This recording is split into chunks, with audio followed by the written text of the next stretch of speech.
Today, we're looking at Private Reserve's Vampire Red. Hi, I'm Adam, and I'm an ink guy. I get inks, test them, and share the results with you. Now, Private Reserve's Vampire Red is a great red-leaning brown kind of color. It's fantastic. To make sure I have a range of experience with this ink, I do the writing samples, I put the ink into a different pen for a day, I then put it into a Pilot Metropolitan with a medium nib to take my notes for this video. Now, before we get to the writing samples, let's look at the sciencey bits. Up first is a chromatography, and I agree with Vita that I've learned a lot by doing multiple chromatographies. The one on the left is done the way it's supposed to be done. I put a line of ink down and immediately put it into water for 10 to 15 seconds, and we see a very dark, rich red working its way up the page, and interestingly, at the left 1/3, you see this little bits of blue poking through. So this is not just a red, and that's where we're getting a little bit of that nice brownish tone come out. The one on the right, I let dry for 10 minutes before I dunk it into water. And interestingly for me, it traveled farther up the page after being allowed to dry for 10 minutes. It otherwise looks the same. We see the same blue on the left third. We do see a little bit more of the blue showing through. But the red performance is basically the same. It pushes its way up as a beautiful dark, dark red. Resistance tests are done to see how this ink can be expected to perform on the page, and more importantly, how hard it might be to clean from your pen. Now, I let the smear dry for 3 days before testing it. Looking at the highlighter, it, for the most part, does kind of okay. The lowercase h, the amount of blowout that's occurring to the left, I'm not comfortable seeing. That extra fine is about a fine in the writing. It's that blowout on the lowercase h. It's such a gorgeous color, and I really want to be able to use it as a note taker. I just don't feel comfortable when I see things start getting blurry in only 4 letters. Water is lifting all of these darkest tones. Now, I think it is actually completely removing it, but it's only had 30 seconds. We do see the hoping of some of the white of the paper coming through. I really do think that just a little bit longer in your pen, just a minute or 2 of soaking in water would probably be all it takes to get this out. However, if you really needed the pen flush, you can easily see some of the white of the paper coming through, and the dots from the Rhodia dot paper are obvious, making pen flush the guaranteed get this out of your pen. Now, you won't need it, but a 1/3 bleach solution does completely obliterate this ink. For the inks I've tested, I have found an average viscosity of 2.5, with the realm of normal being from 2.1 to 2.9. Private Reserve's Vampire Red has a viscosity of 2.68, making it normal. Vampire Red is normal. Yup, for everybody. To find my average dry times, I use my writing samples done with the extra fine and medium nib on Clairefontaine, Tomoe River, and Rhodia paper. For the inks I've tested, I have found an average viscosity of... For the inks I've tested, I have found an average dry time of 17 seconds, with the realm of normal being from 13 to 21 seconds. Private Reserve's Vampire Red has a dry time of 13 seconds, making it normal. Just on the edge, but normal. Again, vampires, normal. Now, let's look at the writing sample. I picked this ink up in sample form, and to keep my writing samples consistent, I use a Jinhao 159 with a Goulet 1.1 stub, a Jinhao X450 with a Goulet medium, and a Jinhao X750 with a Goulet extra fine. Let's take a look at the Clairefontaine. We get no bleeding, no ghosting. The 1.1 has no feather, spread, halo, sheen, and it does offer some shading. Not a lot of shading, but some shading. Like the right side of the V up higher is definitely lighter than the rest of the V. It goes nice and light into the A where it gets very dark.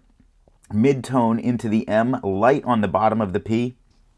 Very nice shading with the 1.1. The extra fine is a slightly lighter tone. Quite a bit lighter on camera, but in person it's just slightly lighter. It has no feather, spread, halo, sheen, and some very nice shading. When we look at the, starts nice and light and becomes very dark.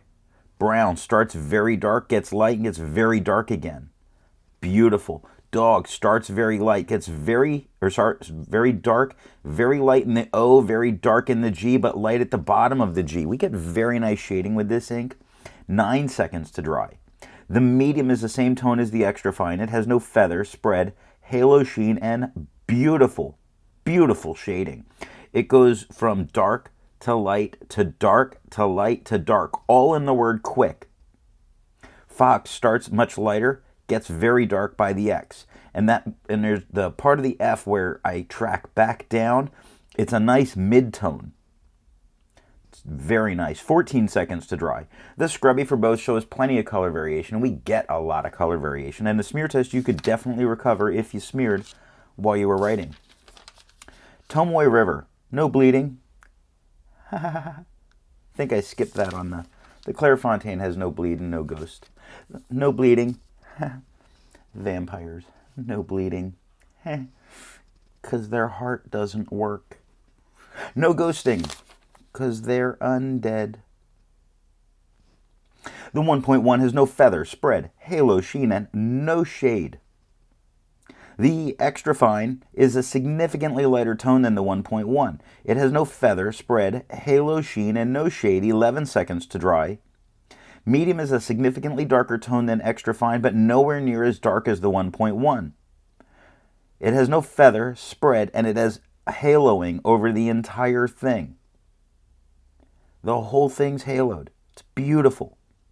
No sheen, no shade. 21 seconds to dry. The scrubby for both shows no color variation, although we didn't get any. The smear test, you probably could not recover this if you smeared it. The scrubby of the medium is showing the haloing that we got in the writing sample. Very nice. Rhodia. No bleeding, no ghosting. The 1.1 has no feather, spread, halo, sheen, and no shade.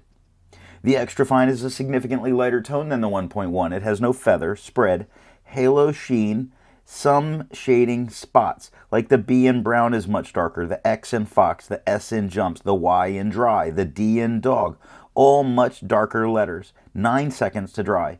Now the medium is significantly darker than the extra fine, but not as dark as the 1.1. The medium has no feather, spread, halo, sheen, and no shading. 14 seconds to dry. The scrubby of the extra fine shows us plenty of color variation, and we do get plenty of color variation throughout there. I think it was better on the Clairefontaine. The medium shows us none, and we got none. And the smear test you could probably recover if you smeared while you were writing. TWSBI notebook paper. No bleeding and plenty of ghosting. It's not too bad, but user choice. The 1.1 has no feather, spread, but it's got halo. All of it has halo, and it's very nice. No sheen, no shade. The extra fine is significantly lighter than the 1.1. The extra fine has no feather, spread, halo, sheen, and it does offer shading. The H in the is darker than the rest of the word. The K in quick. The second the that comes up, the T is much lighter. The he is much darker. Lazy starts dark and works its way light. Dog is a nice light tone the whole way through. 7 seconds to dry. Medium is a significantly darker tone than the extra fine. I want to say it's like 1 tone lighter than the 1.1. It is just barely lighter. The medium has no feather, spread, halo, sheen. No real shading. Not here. 10 seconds to dry. Now the scrubby of the extra fine shows us plenty of color variation. The scrubby of the medium shows us some. We got none in the medium writing sample, but we do get plenty of color variation in the extra fine writing sample. The smear test you could likely recover if you smeared while you were writing. Leuchtturm, 1917, notebook paper. No bleeding and no ghosting. The 1.1 has no feather, spread, halo, sheen, and no shade. The extra fine is significantly lighter than the 1.1. It has no feather, spread, halo, sheen, and no shade. 8 seconds to dry. The medium is the same tone as the 1.1. It has no feather, spread, halo, sheen, and no shade. 11 seconds to dry. The scrubby of the extra fine shows us some color variation, but we didn't get any. The medium shows us none, and we got none. And a smear test, I do not think you could recover if you smeared while you were writing.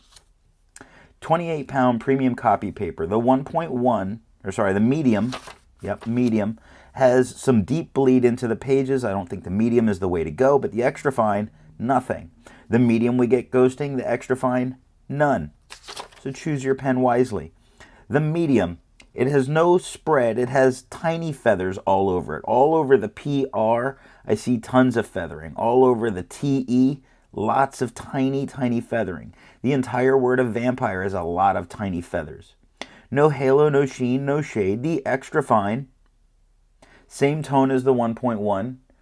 It has no feather, spread, halo, sheen, no shade, 1 second to dry. I know they look quite different on camera, but when I fold this paper over and I put them next to each other, it's the same tone. It's a displacement thing, the amount of white around, the thickness of the lines. The scrubby shows no color variation. We didn't get any. In the smear test, you can't smear this if you smeared while you were writing. And that is all that I have for the writing sample. Instead of finding inks that look like Private Reserve's Vampire Red, I would prefer to find an ink that complements its color on the page. And I wanted a nice bright blue and went with Colorverse Quasar. Before I give my opinion on this ink, I would ask, if you've enjoyed this video, give it a thumbs up. And if it's your first time here, I would invite you to subscribe. So what do I think of Private Reserve's Vampire Red? And it falls into a really weird spot for me. It is my favorite red-brown ink. What a weird thing to have, because reds really aren't my thing, but I do like red browns. And this one's great. You get very nice color variation in your writing. It looks like blood in a transparent pen. It makes it very interesting to use, especially if you put it in like a TWSBI Eco, where you can see it cling to the wall a little bit and kind of freak somebody out next to you. Especially if you have a class with kids. It's funny then, for me, but I like this color. Thanks for watching.